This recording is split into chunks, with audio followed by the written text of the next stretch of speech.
Eu fui convidado a discorrer sobre o desenvolvimento o ambiente de paz no lar. E eu queria falar um pouquinho sobre esse contexto no mundo cheio de distrações, no mundo cheio de corrupções como o nosso. O cultivo de um ambiente de paz no lar, enquanto se processa essa interação entre pais e filhos, é um tremendo desafio para todos nós, para todos vocês, para todas as nossas famílias. Um desafio porque essa dinâmica entre pais e filhos, nesse relacionamento entre pais e filhos, não é uma linha ascendente reta. Ela é uma linha ascendente, mas ela é, às vezes, um pouco mais acidentada. Mesmo naqueles ambientes e lares onde existe um aprofundamento saudável desse relacionamento que produz a paz no lar, ainda assim essa linha ascendente ela é acidentada de alguma maneira.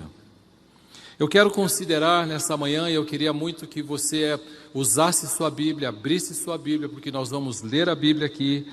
Eu queria considerar duas responsabilidades essa manhã. Uma alcança a todos, pais e filhos, é bem abrangente. A outra que eu quero considerar, ela é mais específica, e ela diz respeito aos pais, de modo muito particular, nessa dinâmica do relacionamento entre pais e filhos, que contribui para que se crie um ambiente de paz dentro do lar. As Escrituras estabelecem, e essa é a nossa primeira responsabilidade bem geral, que a responsabilidade pelas escolhas, pelas palavras e pelas ações, ela é pessoal e individual. A responsabilidade pelas palavras, escolhas e ações, ela é pessoal, individual. Isso não se atribui a terceiros.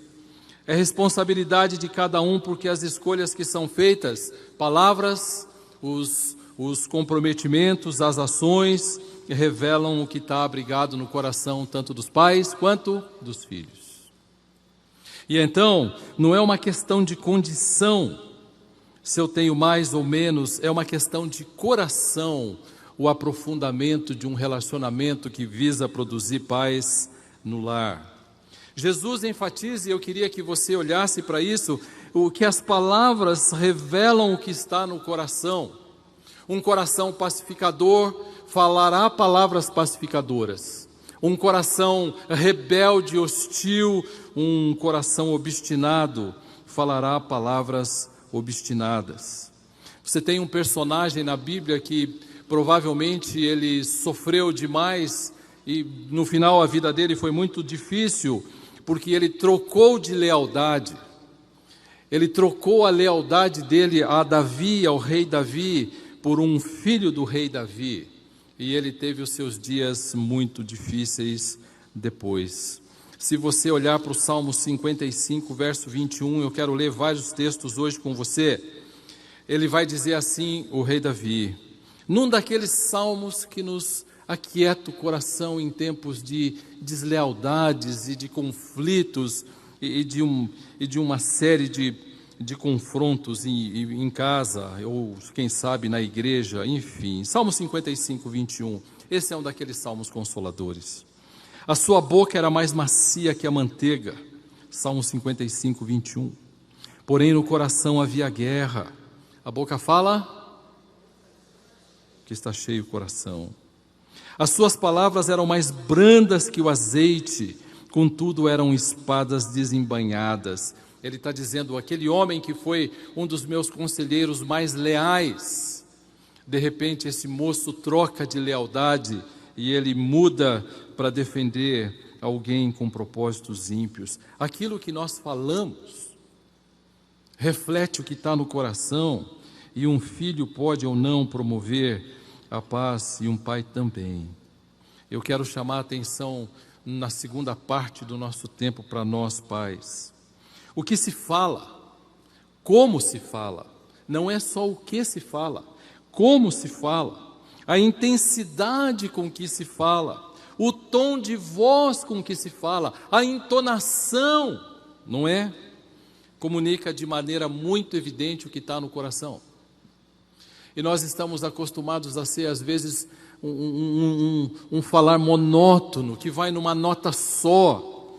E de repente você pode aprender de que a maneira como eu ouço alguém dizer diz muito do que está acontecendo dentro do coração dele, se paz ou se não. Nesse sentido, lares onde a comunicação é tensa, revela corações tensos, o que dificulta a interação e essa dinâmica e facilita os distanciamentos e traz prejuízos para o cultivo da paz.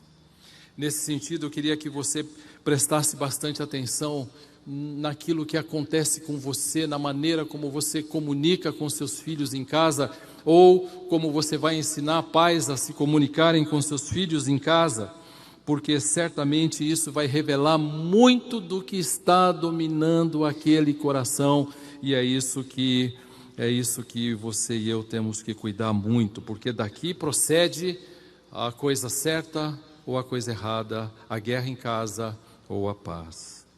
Como parte do aconselhamento, e a nossa igreja tem uma reputação de uma igreja que aconselha aqui na cidade de São Paulo, eu tenho acompanhado famílias destruídas, acabadas, devastadas, porque um ou vários dentro de casa escolheram palavras ferinas, ácidas, mostrando o que está no coração, trazendo dor para os pais, trazendo dor, muita dor para os pais. Por isso que eu estou dizendo aqui que a promoção da paz é responsabilidade individual, porque isso é parte de cada um e revela o que está no coração de cada um. Jesus afirma que as nossas escolhas pecaminosas, elas revelam o que está alojado dentro do coração. É de dentro do coração que procedem todas as coisas, Marcos capítulo 7, verso 20 a 23. De dentro do coração é que procedem os maus desígnios, os adultérios, os furtos, os assassinatos, a cobiça. É de lá que vem isso daí. Não vem de fora. O ambiente apenas favorece a que meu coração se expresse. Mas não é o ambiente responsável pelas minhas escolhas, é o meu próprio coração. Promover a paz é uma questão de escolha, de decisão, e eu posso fazer isso na minha casa ou não. Pais atentos precisam aprender a interpretar suas ações à luz das Escrituras. Pais atentos precisam aprender a interpretar os filhos à luz das Escrituras, e não explicá-los, e não justificá-los. Porque nesse sentido, quando eu começo a justificar meu filho, e meu filho então roda lá no mercado, e ele joga no chão, e ele sapeca para cá e sapeca para lá, e eu digo, ele está com sono. Eu estou justificando um pecado que está no coração dele.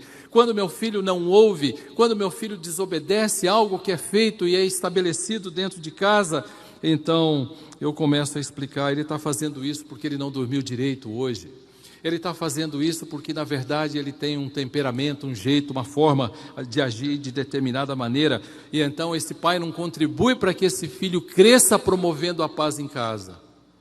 Esse pai contribui para que seu filho cresça de uma maneira tal que quando ele estiver na fase adulta dele, ele vai dizer, mas não foi isso que você me ensinou?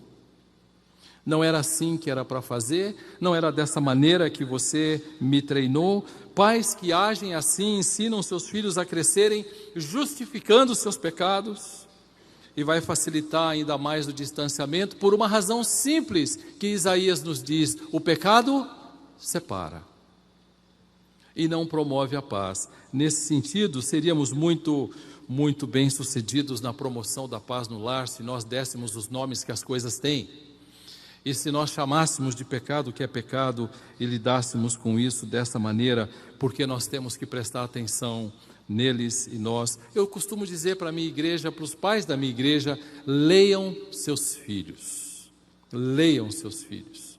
Interpretem os seus filhos. Mas, mais do que isso, interpretem o seu próprio coração à luz das Escrituras.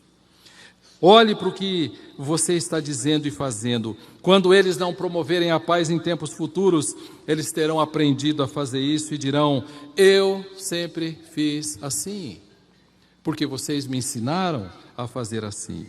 Além do mais, o coração dos nossos filhos, como o meu, como o seu, ele anseia por satisfação e prazer, tanto quanto qualquer de nós. O meu coração e o coração dos nossos filhos anseiam por prazer. Em Eclesiastes capítulo 2, verso 10, capítulo 2 é um capítulo tremendo do livro de Eclesiastes. E ele diz: eu me dei todas as coisas que eu queria, eu me concedi tudo que ansiava o meu coração, tudo que desejou minha alma eu dei para ela, nada furtei, não neguei nada do que desejava o meu coração. E o que eu recebi no final? Apenas uma satisfação por ter cumprido as minhas coisas. E eu percebi, como o pastor Gilberto, o pastor Gerson disse aqui, que tudo era vaidade. Mas num dado momento, ele satisfez sua alma e ele deixou a sua alma cheia daquilo que Deus não queria que ele satisfizesse. E eu não preciso satisfazer os meus filhos, eu não preciso ser satisfeito como pai. E certamente, na medida em que eu vou entendendo isso, eu vou trabalhando melhor esse aspecto de levar meu filho a um agente promotor da paz, ativo no futuro, quando ele tiver mais idade.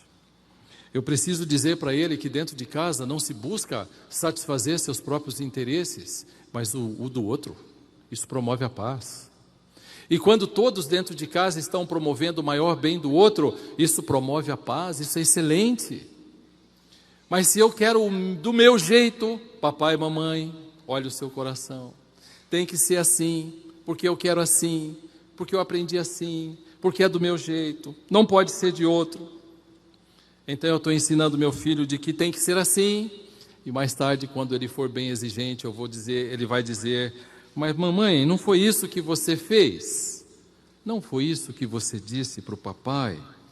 Aquilo que alguém pode manifestar, ele vai dizer: eu quero muito ser satisfeito. Um dos grandes problemas em aconselhamento que as pessoas procuram é: o que acontece que eu não consigo obter o que eu planejei? É que você não deveria ter planejado obter o que você planejou. Você deveria ter planejado obter, ou fazer, ou ser aquilo que Deus desejou para você. Mas se eu quero ser satisfeito, então eu vou mover tudo e todos, e talvez eu seja até manipulador para obter o que deseja, a fim de que as coisas aconteçam dentro de casa. E quando elas não acontecerem mais, então eu vou estrilar. O coração dos nossos filhos anseia por satisfação e anseia por prazer, tanto quanto o nosso. Aquilo que acontece no andar da vida doméstica revela muito do que está no coração de uma criança, porque onde estiver o teu tesouro, o teu coração. E então eu posso olhar para isso e dizer: puxa, meu filho tem uma vontade forte, meu filho é determinado, não é? Ele é um jogador de futebol, a gente costuma ver isso, o jogador de futebol às vezes é agressivo e o comentarista diz: ele tem personalidade. O que quer dizer isso? É grossura? Estupidez? Ele tem personalidade, e nós costumamos olhar para os nossos filhos e as vontades fortes dos nossos filhos, e costumamos olhar para isso e dizer assim: ele tem uma vontade forte, meu filho é determinado. Não confunda determinado com obstinado. São coisas diferentes. São coisas diferentes. E então, eu posso dizer: puxa vida, peraí, não é o meu filho que é obstinado. Sou eu quem sou. Porque se o meu tesouro é ser satisfeito, e eu quero algo, eu vou perseguir esse algo, porque se eu tenho isso como meu tesouro, lá vai estar o meu coração. E eu vou estar empurrando essa coisa lá para frente, eu vou estar empurrando isso para afastar os meus filhos de um relacionamento de paz no lar. A natureza pecaminosa, a nossa natureza pecaminosa nos impulsiona contra Deus. E os filhos, desde pequeno, quanto você e eu, e nesse sentido, como consequência, o mandamento de amar a Deus e amar o próximo, os dois mandamentos, não estão em vista, porque nós estamos com um propósito em vista, agradar a nós mesmos e nossos filhos também. E se eu sei isso, logo cedo eu ajudo muito o meu filho a lidar com aspectos que são importantes na vida dele. O livro de Gálatas, e eu tenho aconselhado alguns homens e mães, pais e mães, que têm sofrido muito. As obras da carne são conhecidas e são prostituição, impureza, lascívia, idolatria, feitiçaria, e aí começa inimizade, porfias, ciúmes, iras, discórdias, dissensões. Isso tudo está presente em nós quando nós nascemos. E nós precisamos olhar para isso e dizer: tem algo aqui que eu preciso fazer com o meu coração. Render ao Senhor Jesus Cristo. Render ao Senhor Deus. Render a minha vida à obediência à palavra dEle. Me submeter ao que Ele ensina. E então eu vou lidando e substituindo as obras da carne pelo fruto do Espírito, que já está em mim, mas precisa ganhar essa visibilidade, essa prática. É a mesma mensagem do Salmo 14, e se você for no Salmo 14, você vai ver um texto forte, extremamente forte. Olha o que diz: diz o insensato no seu coração, não há Deus. Corrompem-se e praticam abominação, e já não há quem faça o bem. Do céu olha o Senhor para os filhos dos homens, para ver se há quem entenda, se há quem busque a Deus. Todos se extraviaram e juntamente se corromperam, não há quem faça o bem, não há nenhum sequer. Se um pai não fizer nada para que haja uma transformação ou uma leitura e uma modificação e um investimento na vida do filho, esse texto cabe para esse lar. Não há ninguém que faça o bem, não há nenhum sequer, não há quem entenda, e se nós não investirmos nas nossas crianças, eles também não vão entender. E uma frase de um homem recentemente, ele disse: se você não ensinar o seu filho acerca do nosso Senhor Jesus Cristo, o mundo fará com que você não faça. E certamente vai concorrer para que isso não aconteça de jeito nenhum. Nós estamos inclinados contra Deus desde que nascemos, e é nesse sentido que essa é uma responsabilidade ampla, abrangente, que inclui pais e filhos. Os vossos pecados fazem separação entre vós e o vosso Deus, Isaías 59, verso 2. Quando você olha para a imagem do jardim do Éden, em Gênesis 3, você vê Adão e Eva, e você vê aquele ambiente perfeito. Não é uma questão de ambiente. Ambiente perfeito. Tinha um sereno gostoso, uma temperatura adequada, eles estavam sem roupa, eles não sentiam frio, eles não sentiam calor, eles estavam num lugar perfeito, com as condições perfeitas, com a saúde perfeita, sem poluição. Você que veio de fora e veio para São Paulo, você está vendo essa cidade linda, não é? Poluída.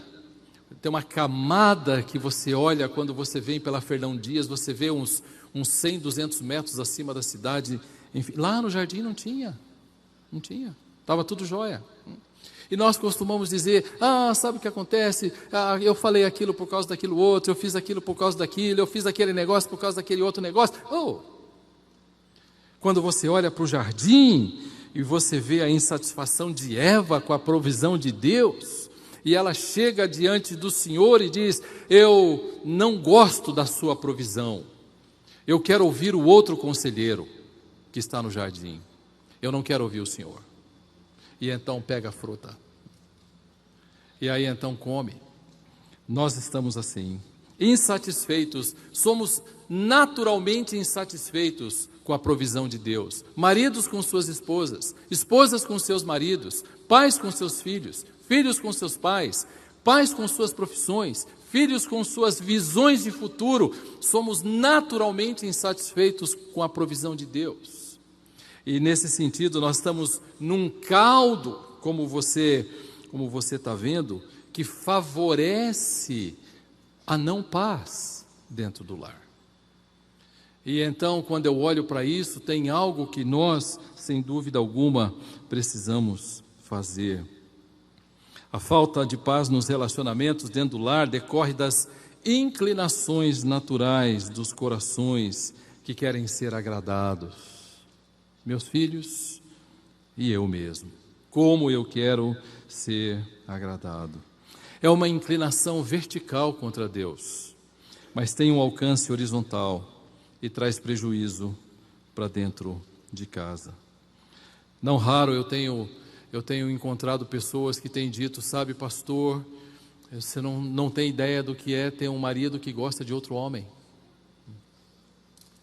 Eu estou me perguntando aqui, como assim? Como assim? E ele disse, escreveu um bilhetinho que eu estou trazendo aqui para o senhor ler, escrito num guardanapo do McDonald's, aonde ele dizia assim, você é tudo para mim. E eu falei, mas ele disse isso para você? Não, ele escreveu isso do outro homem. Eu quero ser satisfeito. A provisão de Deus, a minha esposa, não é provisão de Deus. Eu quero ser satisfeito, eu quero do meu jeito. Mesmo que seja um pecado, que seja abominável aos olhos de Deus, eu quero do meu jeito. Baita prejuízo horizontal, quando eu tenho uma distância daquilo que Deus ensina.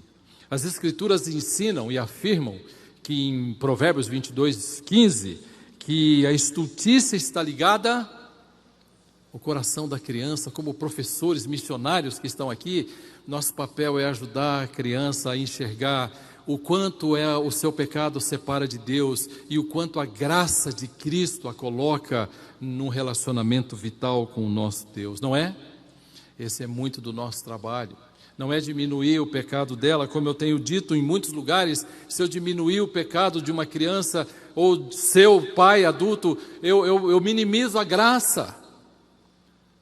A graça, ela tem um impacto tremendo quando nós temos um caldo de pecado e eu olho para o meu pecado e eu digo, Senhor, por que o Senhor olhou para mim? Porque eu não merecia. E a graça tem um grande impacto quando existe uma consciência de pecado.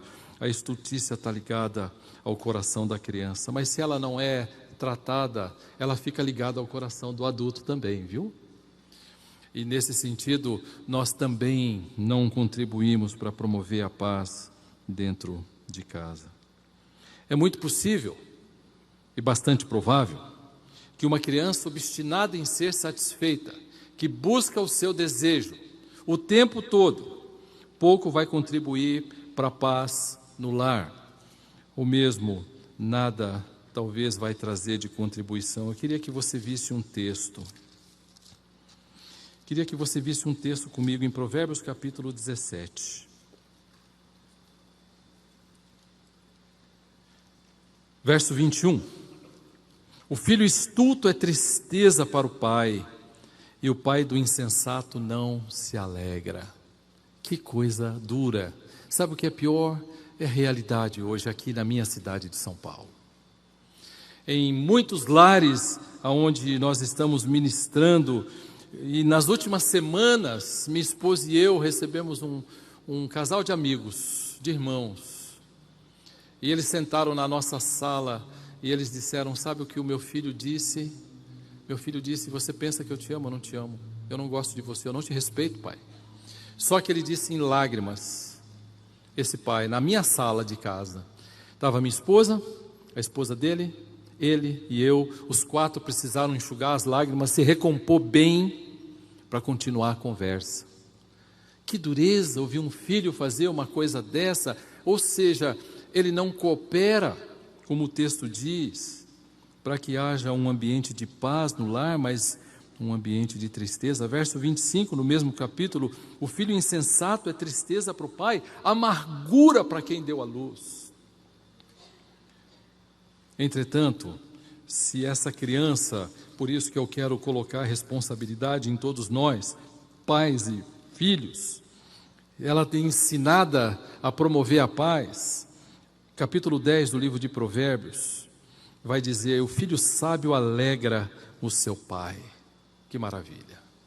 Ele aprendeu, ele entrou na sua casa e ele disse: embora não goste talvez do que o papai está dizendo, eu vou obedecê-lo, porque esse é o padrão de Deus e é a provisão de Deus.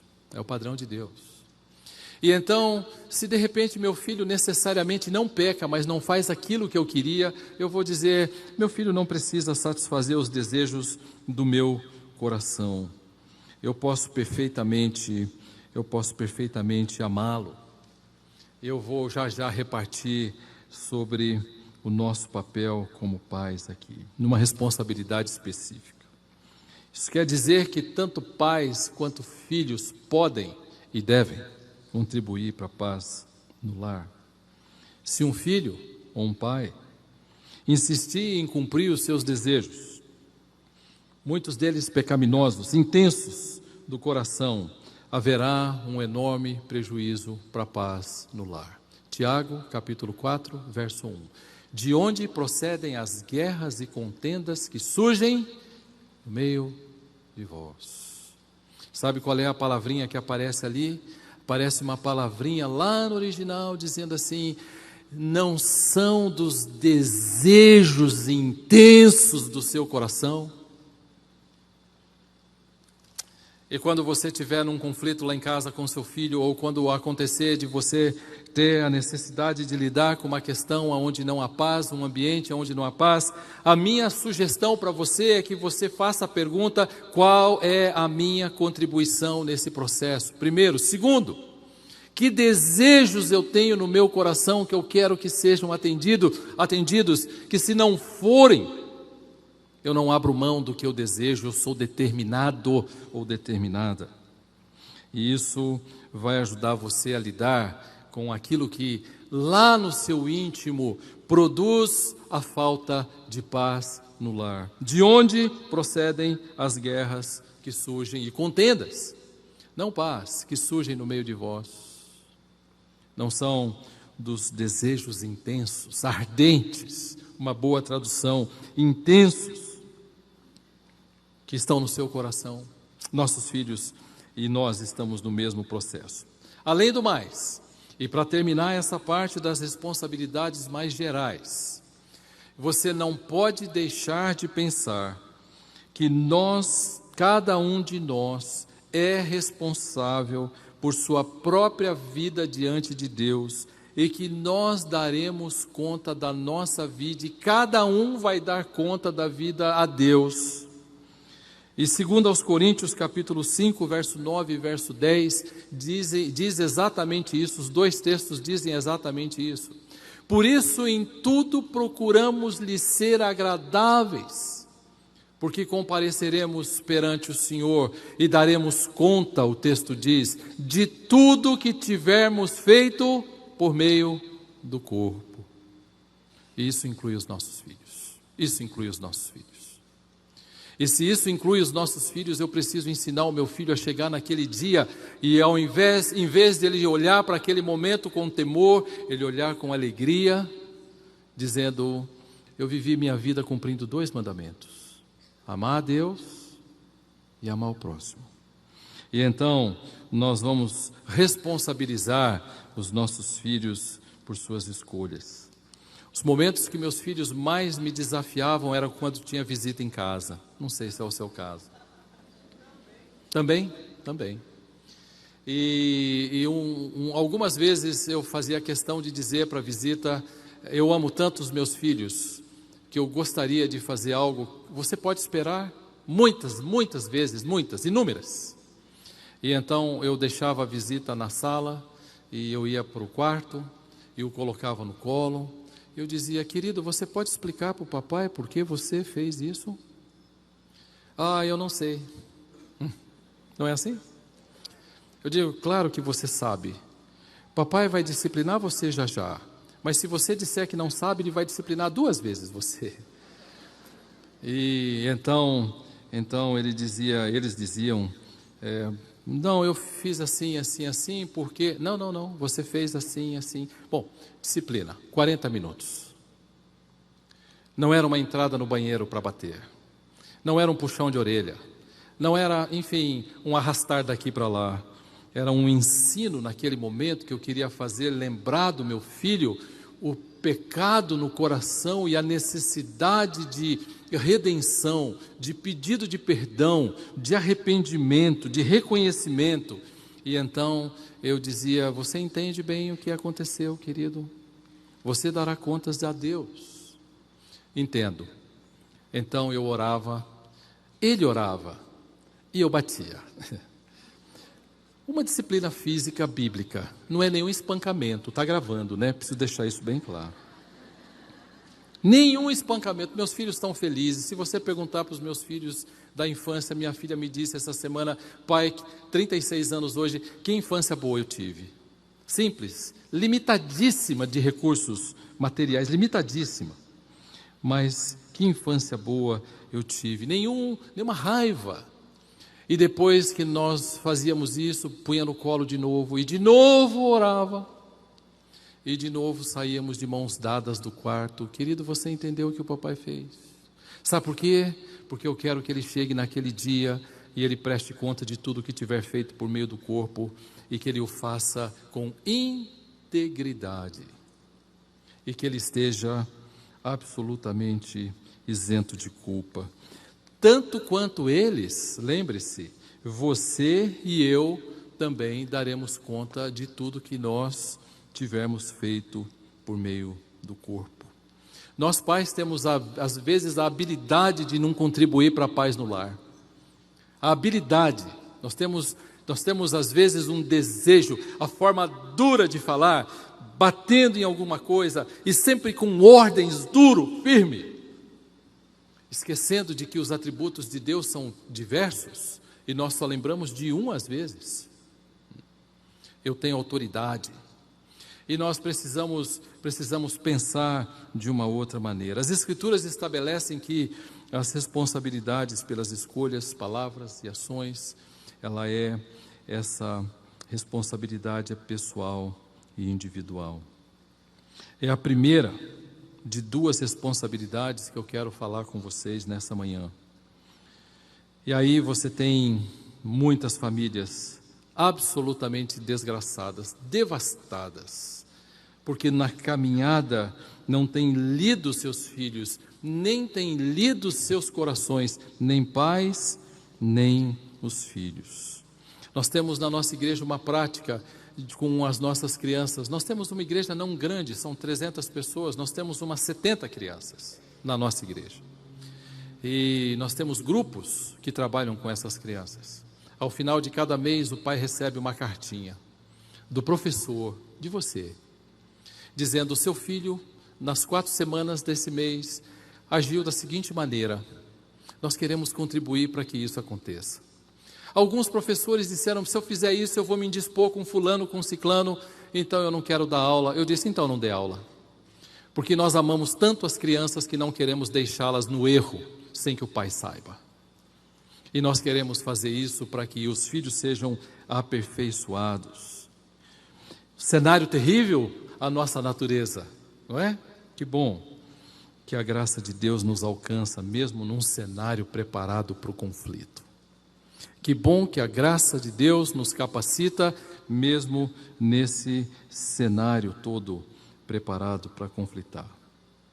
Contudo, o socorro de Deus nos equipa e não nos isenta de encararmos as nossas responsabilidades mais específicas para criar esse ambiente favorável dentro de casa.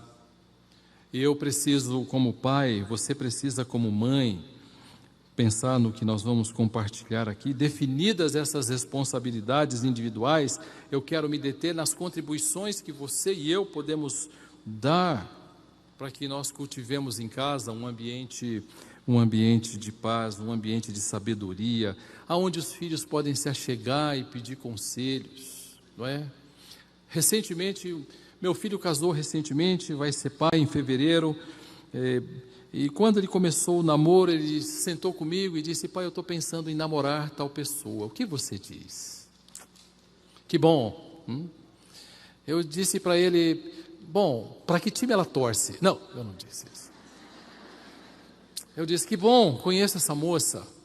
Que tal se você, ao invés de namorar como todo mundo namora, que tal se ao invés de você fazer isso, você fizesse algo? Seu pai não fez, ele não sabia. Ele mal tinha um pastor naquele momento para cuidar da vida dele na igreja de onde ele veio. Mas, que tal se você fizesse uma agenda para conversar com ela? Ele disse: boa ideia. Então, eu quero conhecer o que ela pensa sobre, e fez uma lista desse tamanho assim, ó. Durante os quase 3 anos de namoro, ele foi ticando. Você fala: poxa vida, ficou um namoro esquisito, né? Não, ele não precisava ticar na frente, era gostoso, era prazeroso, mas nas conversas informais eram aquelas conversas que cavava lá.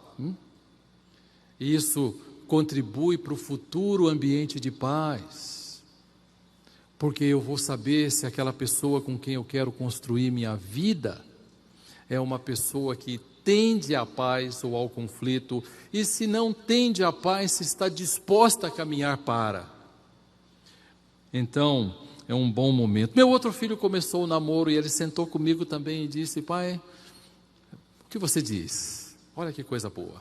E sabe aonde nós conversamos muito em casa? Muito, mas muito. No jantar. É a única refeição que a gente faz junto. Porque todos trabalham. E todos nós ficamos fora boa parte do dia, e quando sentamos na mesa, aquela mesa gostosa que só a minha esposa sabe preparar, então quando nós estamos ali comendo aquelas coisas que nós nos deliciamos todos os dias, porque ela faz com muito cuidado, nosso jantar às vezes demora 1h30, 2, porque há um prazer de ficar sentado conversando na mesa, sobre a vida, sobre detalhes. É assim que nós cultivamos a paz, muitas vezes, em cima de princípios baseados na palavra. Mas eu queria pensar nessa responsabilidade específica dos pais, senão eu não consigo ler as minhas 48 folhas que eu tenho aqui. A promoção da paz no lar não se dá à parte da palavra de Deus. Afrouxar o padrão de Deus para se obter um ambiente de paz nunca foi e nunca será a alternativa divina. Nunca. E julgar que nós podemos obter um ambiente de paz segundo Deus deseja, nunca se dá à custa do sacrifício da verdade. A vitalidade dos relacionamentos no lar está baseada numa sólida fundamentação bíblica. Mas aí é que começam a acontecer as coisas. A realidade evangélica atual é terrível. Eu não sei na sua cidade, mas eu conheço a minha. Meu filho gasta quase 2 horas para ir trabalhar de manhã e quase 2 para voltar de tarde. Então ele demora 3 a 4 horas no trânsito. Ele trabalha 8 a 9 horas por dia. Já imaginou? Você já imaginou esse pai chegando em casa às 7h30, 8 da noite, e um filho vem, pula assim nas costas dele, enfia as pernas no meio da cintura? Vamos brincar, pai? Ele diz: oh, Senhor, hoje, enfim, terrível. Mas sabe o que tem acontecido aqui na minha cidade? Pais não estudam mais a Bíblia. E não tem mais tempo. Não tem mais tempo. Um homem disse para mim certa vez: eu não tenho feito minhas devocionais porque eu tenho coisas muito importantes para fazer. O que é mais importante do que aprender do próprio Deus, do nosso Deus? Jeremias capítulo 5, eu queria que você abrisse lá. Jeremias 5. Deus capta bem a realidade evangélica nos dias de Jeremias. É interessante. Verso 30, coisa espantosa e horrenda, Jeremias 5:30. Coisa espantosa e horrenda se anda fazendo na terra, os profetas profetizam falsamente, os sacerdotes dominam de mãos dadas com eles. Há um erro no ensino, e isso é o que é predominante na nossa cultura. Estão aqui os profetas e os sacerdotes de mãos dadas, corrompendo as Escrituras. Mas o texto diz, é o que deseja o meu povo. Que texto triste, não? A corrupção teológica é o que deseja o meu povo. A autoridade da verdade em nossos dias está sendo substituída pela maneira como o homem se relaciona com essa verdade. Ela não é mais a verdade em si, por si. Depende de como eu a interpreto e de como eu me relaciono com ela. Sentir a verdade ficou mais importante do que crer na verdade. E nesse sentido, nós estamos desenvolvendo uma teologia dos sentimentos que diz para um filho, ou que diz para uma igreja inteira, de que nós estamos crendo na verdade porque nós a sentimos de alguma maneira particular. A verdade é reinterpretada e os pais subordinam então a verdade à maneira como o filho entende. E isso é uma adaptação a um patamar inferior àquele desejado por Deus. Ou seja, a autoridade final não é mais as Escrituras, a autoridade final é o Filho. E nós vamos acomodar aquilo ao Filho, nós vamos reinterpretar aquilo ao Filho, e essa é a semente da discórdia, porque não se constrói paz à parte das Escrituras, e pais precisam entender isso. Eles precisam chegar em casa, eles precisam sentar na frente da Bíblia, eles precisam ler, orar, eles precisam interpretar, aplicar ao próprio coração. Você tem aí Deuteronômio 6, as palavras que hoje te ordeno estarão no teu coração. E então, aí ele vai ensinar o filho, e o filho vai crescer com a verdade e vai dizer, que bênção, que bênção. Eu não me lembro de ter estabelecido uma única vez em casa, nem minha esposa nem eu, filhos, cheguem tal hora.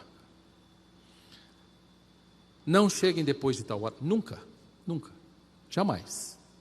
Nós dissemos para eles, filhos, vocês precisam aprender duas coisas, amar a Deus e amar o próximo. Amem o papai e a mamãe. E quando vocês estiverem em algum lugar que vocês vão demorar, liguem para o papai e para a mamãe. Mas tenham bom senso na hora de voltar para casa. E eles fizeram isso a vida toda, sem nunca estabelecer um horário para voltar. Uma das vezes em que eles voltaram bem tarde, eles entraram em casa e a primeira coisa que eles disseram, os três em uníssono, nós erramos, nos perdoe. Por quê? Porque tem um padrão de verdade para comparar. Ele pode comparar o comportamento dele com um padrão de verdade. Isso ajuda o filho a crescer nas expressões de amor, e as expressões de amor dentro de casa contribuem para um ambiente de paz. E essa é uma grande bênção que a gente tem que pensar aqui. Note só uma palavrinha de Jesus, bem curtinha. Jesus falava pouco e era bom. Não precisava de mais nada. Eu aqui é que preciso ser um falastrão, né? Explicar um monte de coisa, mas ele falava as coisas curtinhas, tudo estava muito bem dito, perfeitamente dito. Deixo-vos a paz. Vamos continuar o versículo? Deixo-vos a paz, a minha paz vos dou. Isso mesmo, pode parar por aí no versículo. A minha paz vos dou, não vou-la dou como o mundo a dá. Vocês já perceberam que esse texto diz? O mundo dá paz. O mundo dá paz. Eu deixo a minha paz, mas a minha paz não é a paz do mundo. A minha paz está baseada na minha palavra e não abre mão dela. Mas eu posso ficar em paz com as coisas erradas, eu posso ficar em paz cobiçando, eu posso ficar em paz violando o princípio, eu posso ficar em paz tendo o que eu quero. E então, a semente da discórdia, da separação, é a corrupção do lar, porque a paz do nosso Senhor não se processa nem se cultiva a parte da palavra dele. A paz que o mundo propõe é uma paz corrupta. E eu posso tanto desejar algo, e quando eu obtenho aquilo, uau, que bom! Uma paz corrompida, uma paz do mundo. Satanás não quer que as famílias tenham padrões sólidos bíblicos e vai criar todo tipo de distração para que pais não estejam dando a esse pensar bíblico teológico a atenção necessária. Esposas e maridos precisam entender que boa parte do seu dia, ou um pedaço do seu dia, ou pelo menos horas ou momentos do seu dia, precisam ser dedicadas a esse livro, debruçados perante o Senhor. Ele vai colocar todo tipo de distração, Satanás, para que pais coloquem o foco no filho e não em Deus. E então, ao invés de olhar para o filho, pôr o foco no filho, buscar só o que é melhor para o filho, agradar o filho, fazer tudo para o filho, eu vou olhar para Deus e vou fazer aquilo com o filho que agrada a Deus. Sementes de paz sendo produzidas aqui. Sementes de paz. E nós estamos caminhando para colocar dentro de casa aquilo que vai trazer genuína paz. Deixo-os a paz. Jesus disse isso confortando os seus discípulos. O Senhor declarou por meio de Jeremias que esse é um padrão tolerado por muitos, Jeremias 5,30, a vitalidade dos relacionamentos. Essa é uma das primeiras premissas dos pais, ela está baseada numa sólida fundamentação bíblica. Em segundo lugar, nós vamos até 12:15, não é isso? Em segundo lugar, uma família solidamente fundamentada, ela necessita de coragem para aplicar os padrões bíblicos. Deus capacita seus servos com toda a coragem para atender ao padrão que ele exige. Quando Paulo escreve para Timóteo, Timóteo está tendo uma crise de covardia ministerial. E ele diz, olha, eu queria que você soubesse, não despreze nem um pouco a imposição das mãos feita pelo presbitério na tua vida. Deus não nos deu espírito de covardia, mas de poder, de amor, de moderação. Coragem que vem de Deus é resultado de um relacionamento vital e intencional com Deus, de obediência à palavra dele. Tão somente seja corajoso para fazer tudo o que está escrito na lei do meu servo Moisés. Desse livro, fale do livro da lei, dele não se desvie nem para a direita, nem para a esquerda, para que te vá bem. Deus está falando com o seu servo Josué, quando esse substituiu Moisés. Coragem e a palavra, as duas coisas andam juntas, as duas coisas andam juntas. Um diretor de um seminário batista no Texas, ele disse certa vez, de coragem só é uma virtude quando há a presença do medo. E então, quando eu tenho medo, eu posso ter certeza que Deus me capacita com coragem para fazer aquilo que eu preciso fazer. Nossas famílias precisam dessas duas premissas. Eu preciso fundamentar teologicamente a minha casa, eu preciso de coragem para fundamentar teologicamente a minha casa. Provavelmente, se você fizer isso, vão dizer, eu não quero ser filho desse daí. Ouvi isso inúmeras vezes. Que homem radical. A minha resposta a isso é, pergunte aos meus filhos se eles acham o mesmo. Que homem muito duro. Pergunte aos meus filhos se eles pensam como você. Na verdade, quando nós propomos princípios bíblicos, nós estamos semeando aquilo que mais tarde vai trazer paz no lar. E toda a família andando rumo a amar a Deus, não a parte das Escrituras, e amar o próximo, são as premissas que nós precisamos observar nesse mundo hostil. Triste, porém, que para muitas famílias, muitas delas, a ausência de um padrão teológico é o padrão da família. A falta de um padrão bíblico teológico é o padrão da família. Eles crescem e não sabem o que fazem. Normalmente eu faço aconselhamentos pré-nupciais e são longos. E algumas vezes eu pergunto para eles: vocês já conversaram sobre tal assunto? Por exemplo, administração financeira? Não, nunca. Quando vocês vão conversar? Não estávamos pensando. Vocês já pensaram sobre filhos? Vocês já pensaram sobre vontades, atividades, e enfim, uma série de coisas? Não, nunca conversamos sobre isso. Opa, é um padrão. A falta de um padrão conduz muito dos nossos namoros e casamentos. Mas se pais querem cultivar um ambiente de paz e harmonia dentro de casa, que favorece a que os filhos desejem ficar com eles e acolher os conselhos e viver aquela vida alegre dentro de casa, aquela imagem que certamente você tem, filhos e pais juntos, aos pés um do outro e o cachorro do lado, não é? Aquela imagem bonita de um ambiente cheio de paz em casa. Então, você precisa pensar que você deve aprender, estudar e ensinar a lei do Senhor.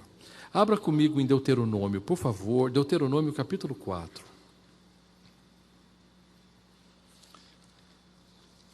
Eu iria ler todo até o verso 10, mas acho que você pode fazer isso em casa por causa do nosso horário. Agora, pois, verso 1. Ó Israel, ouve os estatutos e os juízos que eu vos ensino, para os cumprirdes, para que vivais, e entreis, e possuais a terra que o Senhor, Deus de vossos pais, vos dá. Nada acrescentareis à palavra que vos mando, nem diminuireis dela, para que guardeis os mandamentos do Senhor, vosso Deus, que eu vos mando.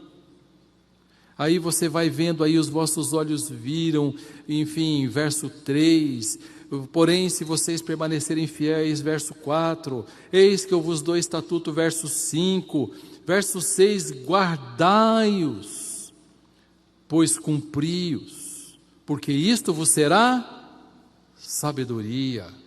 Daí porque nós precisamos entender que a paz não se dá à parte da palavra dele. Que grande nação, vão dizer, que tenham deuses, eles vão dizer como esse povo tem. Verso 9, tão somente guarda-te a ti mesmo e guarda bem a tua alma, que te não esqueças daquelas coisas que os teus olhos têm visto, e não se apartem do teu coração todos os dias da tua vida, e as farás saber a teus filhos e aos filhos dos teus filhos. E então, nós vamos ensinar a palavra de Deus aos nossos filhos. O ensino da lei e da obediência a ela eram armas capazes de conquistar Canaã. Você vê que ele não fala nesse texto, vá até o versículo 10 depois, em casa. Ele não fala nada quanto ao uso de arma, mas ele fala da conquista da terra pelo ensino da palavra, aonde os filhos iam crescer vigorosos. Eu quero só fazer uma ressalva aqui. O ensino de Deus na sua palavra sempre foi temperado com graça e misericórdia. Sempre. É verdade e graça. Verdade e misericórdia. Pais que julgam que seus filhos são educados estabelecendo apenas ordens, regras. Não faça isso. Está errado, não faça aquilo outro, você não viu o que você devia fazer, você não fez. Mais tarde vai dizer, o que aconteceu que o meu filho se rebelou contra mim? Nós precisamos entender que, como Deus faz conosco, nós podemos fazer com os nossos filhos. E eu quero caminhar aqui para ir terminando o nosso tempo. O ensino que você vai praticar, e eu preciso entender isso, ele pode e deve ser formal. Deuteronômio capítulo 6, verso 7a. Estas coisas que hoje te ordeno estarão no seu coração, e delas falarás e inculcarás aos teus filhos, sentado em casa, ou andando pelo caminho. Mas sentado em casa é uma das primeiras coisas. E muitos de nós não pense aqui que a única maneira de ensinar um filho é tendo um tempo onde eu vou ficar com ele num que nós vamos chamar de um culto doméstico, que é muito bem-vindo. Aliás, absolutamente necessário. Para muitas famílias, absolutamente necessário que seja um tempo regular para que haja uma disciplina dentro da casa. Mas muito cuidado para não tornar isso algo legalista. Eu não me lembro bem as pessoas, eu não me lembro da fisionomia delas, mas me lembro de um aluno que certa vez chegou para mim no final de uma aula e disse: pastor, sabe que nós fazemos isso muito bem lá em casa? Nós temos um culto doméstico e de vez em quando nossos filhos dirigem o culto doméstico. Eu falei: que bênção, muito bom. E ele então disse: a última vez agora, essa semana, meu filho foi dirigir o culto e ele disse assim para mim: bom, nós vamos começar o nosso culto. Eu queria pedir para a irmã, falando com a mãe, orar. Escuta, isso não é um culto público, onde tem um programa. E ele disse: depois que a irmã orar, eu gostaria que o irmão lesse o texto tal, o pai. Eu fiquei pensando, enquanto ele me falava, qual é o momento da coleta do dinheiro. O ensino é para ser formal, mas ele deve ser agradável. Agradável. Ontem falou à tarde aqui, não, pela manhã também, o pastor Davi Merck. E ele tem alguns livros, 100 e tantas ideias criativas, são mais de 300 na verdade, são 101 em cada livro. E são tão boas para nós usarmos no nosso tempo. Ele pode acontecer em qualquer lugar da casa de maneira prazerosa, de pijama, não é?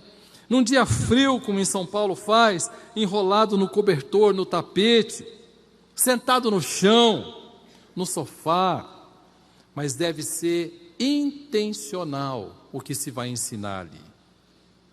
E isso pode ser feito de uma forma bem agradável, com peixinhos que nós vamos pescar, com bichinhos que nós vamos fazer, enfim. Houve um dia na nossa vida que eu fiquei pensando, se um vizinho vê isso em nós, vai chamar a polícia ou o manicômio.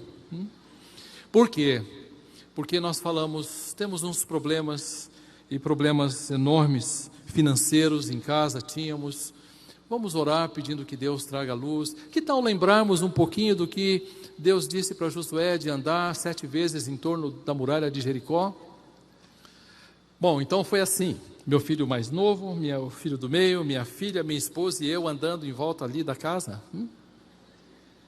Você vai falar para quê? Para que eles assimilassem uma verdade acerca de Deus falando com Josué lá em Jericó. Ficou gravado aquilo para eles. Gravado para eles. Eles dizem: pai, eu não me lembro quantas vezes você me bateu, porque eu não me lembro. Mas eu me lembro de outras coisas que você fez. E olha que eu bati, hein? E eles disseram: pai, eu me lembro de momentos gostosos quando nós saíamos. Um pastor, antes de falecer aqui em São Paulo, um pastor que influenciou muito a igreja brasileira, um muito bom homem, ele disse: decorar versículos é uma ferramenta poderosa para ensinar intencionalmente os filhos acerca das grandes verdades das Escrituras. E eu emendaria das pequenas também. O ensino precisa ser intencional, proposital, mas ele pode e deve transcorrer num outro nível também. E aí começam os problemas. Porque nós achamos que a formalização da coisa é o ensino. Então eu tive um tempo devocional, agora vamos brincar. E nós perdemos de vista que o ensino se dá num contexto de informalidade também. E nós estamos cultivando os laços com os nossos filhos, que vão ficar para sempre. E que vão ajudar a cultivar esse ambiente de paz. Ele precisa ser reforçado em todos os lugares. É isso que hoje te ordeno estará no teu coração, e você delas falará sentado no caminho, andando, Deitando, levantando, é a oportunidade de modelar o seu filho por meio de uma atividade informal. Filipenses 4:9 diz exatamente isso. E o que de minha parte aprendestes e vistes, não só aprendestes, e vistes, isso praticai. Um filho precisa ver você praticando, e quando ele vê você praticando, ele vai dizer, isso aí, é esse o ensino formal visto na prática, é isso aí. Foi isso que a minha mãe quis dizer quando ela disse para eu ser dócil no falar, e não chegou lá na cozinha e disse, você use a curiosidade dos filhos. Se você for ler, e eu não quero ler com você, que senão eu não termino o meu negócio aqui, Deuteronômio 6, verso 20 a 25, quando os teus filhos te perguntarem o que é isso, tu dirás, aproveite a curiosidade deles, aproveite a curiosidade deles, use saídas de férias, use as viagens de férias, use os campos para falar de quem Deus é. Você diz, mas pastor, isso é eu faço todo dia. Que bom, que bom. Faça intencionalmente. Nós sairemos para um passeio e eu quero mostrar para o meu filho como nós fazemos as coisas. E eu queria que ele visse como isso acontece. Pais podem ensinar de modo intencional e informalmente. Vou dar 2 exemplos. Minha filha uma vez foi para a pia, e minha esposa estava na pia. Minha esposa é uma cozinheira que você sai de baixo, não conheço outra, né? Mas ela pôs a filha do lado. Sabe o que muitas mães falam? Atrapalha. Eu não consigo trabalhar na cozinha, você incomoda. Ela botou do lado. Botou uma cadeira e a Miriamzinha subiu lá e ela botou um negócio na mão dela que não cortasse a mão dela. E ela disse assim para a filha, filha, você está vendo isso daqui? Essa daqui é uma batata. Mãe, batata, aquela coisa toda. Então, agora nós vamos tirar a casca da batata. E a filha lá do lado. Ensino informal. Intencional.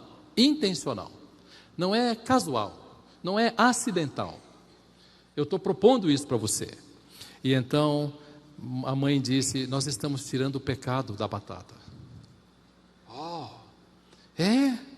O pecado da batata.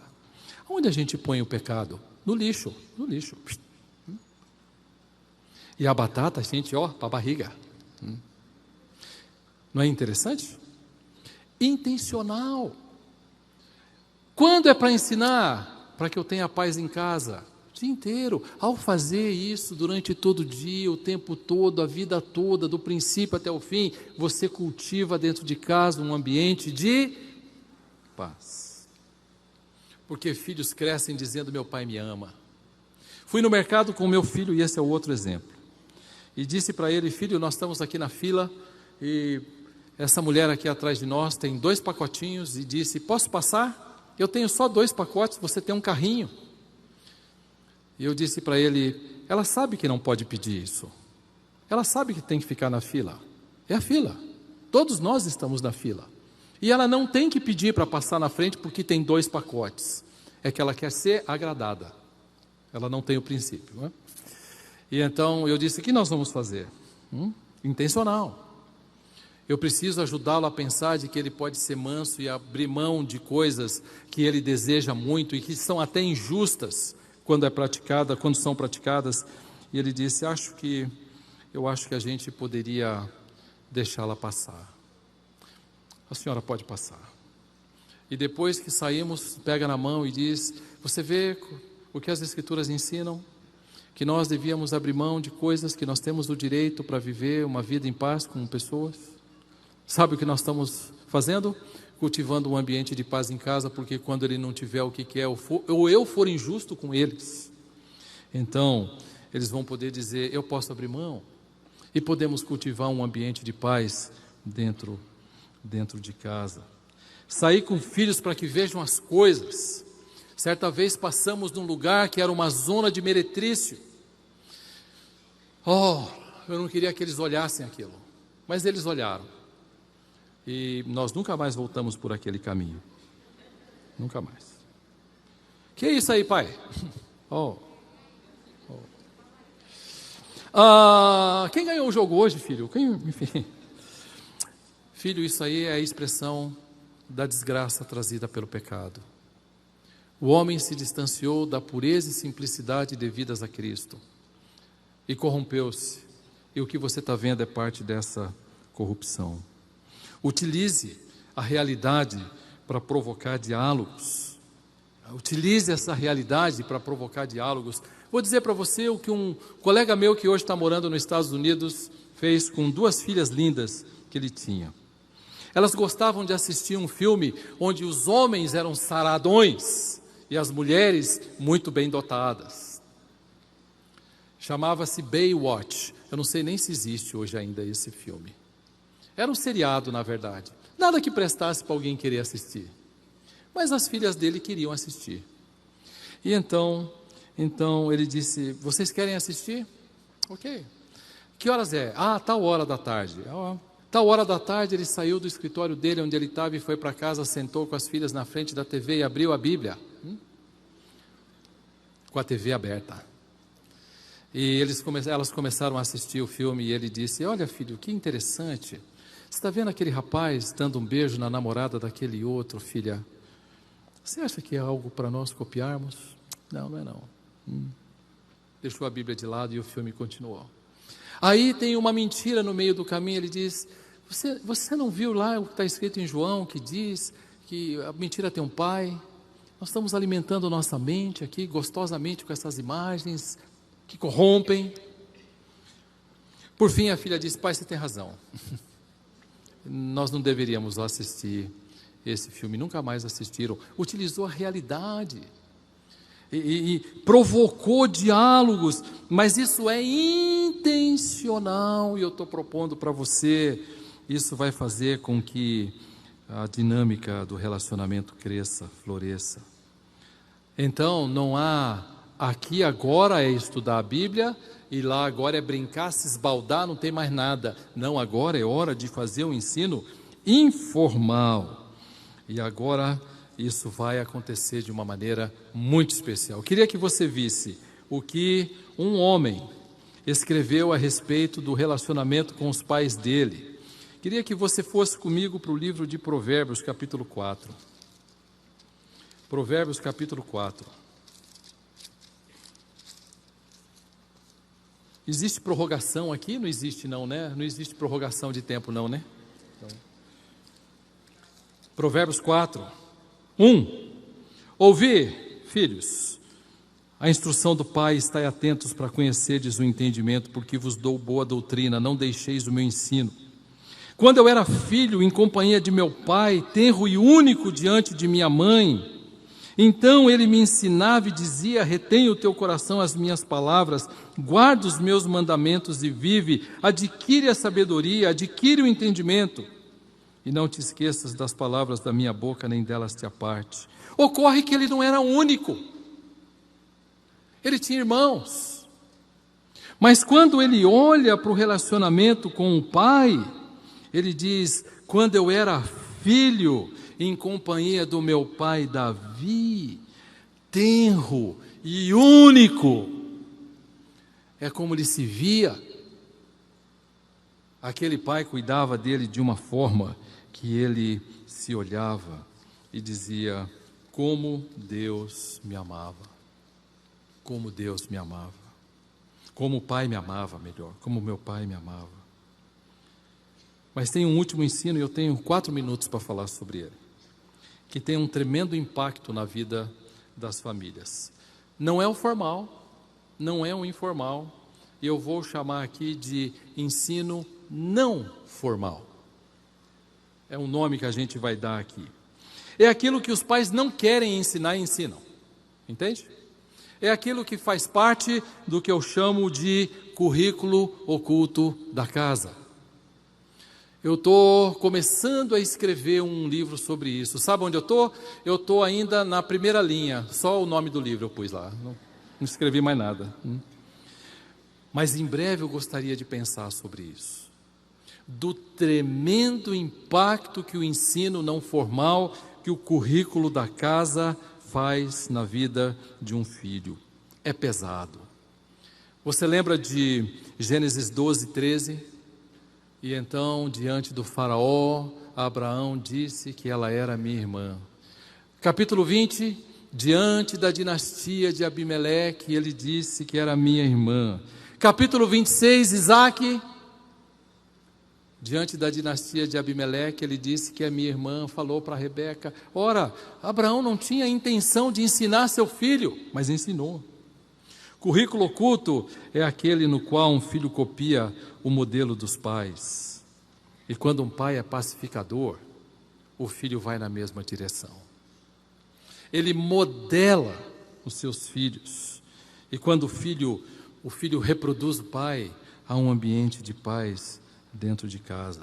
Vou dar um exemplo de currículo oculto. Acabou o culto e nós estamos indo embora para casa. Vamos comer pizza, que bom. E então o marido olha para a esposa e diz: mas rapaz, que sermãozinho michuruca hoje desse moço, hein? E os filhos estão sentados no banco de trás. E eles estão dizendo: bom, se é um bom crente, pode ser que eu vá na igreja, ouço o sermão, volto para casa e digo que aquilo é michuruca. Michuruca, vocês entendem o que é, né? Em todo o Brasil, michuruca é a mesma coisa, né? E então, mais tarde, ele faz a mesma coisa, o filho. E o pai diz: filho, não faz isso com fulano, ciclano, beltrano. Ele diz: ué, pai, há uma inconsistência aqui, você me ensinou assim. E quando os pais olham para o filho fazendo certas coisas hostis, eles vão dizer: eu não sei de onde meu filho aprendeu isso. Sabe onde? E com quem? Com você. E então eu tenho 3 formas de ensino. Nós somos responsáveis, eu quero terminar aqui, nós somos responsáveis individualmente, e aquilo que falamos, agimos, pensamos, as escolhas que fazemos procedem do nosso coração. Mas nós, como pais, podemos ensinar formalmente, estudando as Escrituras em casa, intencionalmente, informalmente e não formalmente, de maneira que os nossos filhos cresçam nesse contexto de paz. Eu vou parar por aqui. Tem tanto que escrever e que falar sobre como promover a paz no lar, tanto. 1000 maneiras graciosas de abraçar um filho, e ao mesmo tempo em que você o disciplina, você sai do quarto com ele, de mãos dadas, ele dando um beijo no seu rosto. Tantas maneiras de promover a paz em casa. Mas eu queria dar uma palavra de encorajamento antes de você ir embora. No desenvolvimento do ministério dele, o apóstolo Paulo perguntou: quem é suficiente para essas coisas? A resposta ele dá no capítulo 3 de 2 Coríntios, verso 5. A nossa suficiência vem do Senhor. Não se desespere. Deus nunca se cansa de novos começos. Nunca. Você pode depender da graça dele. A minha graça te basta. Amém. Os crianças também fazem parte do plano.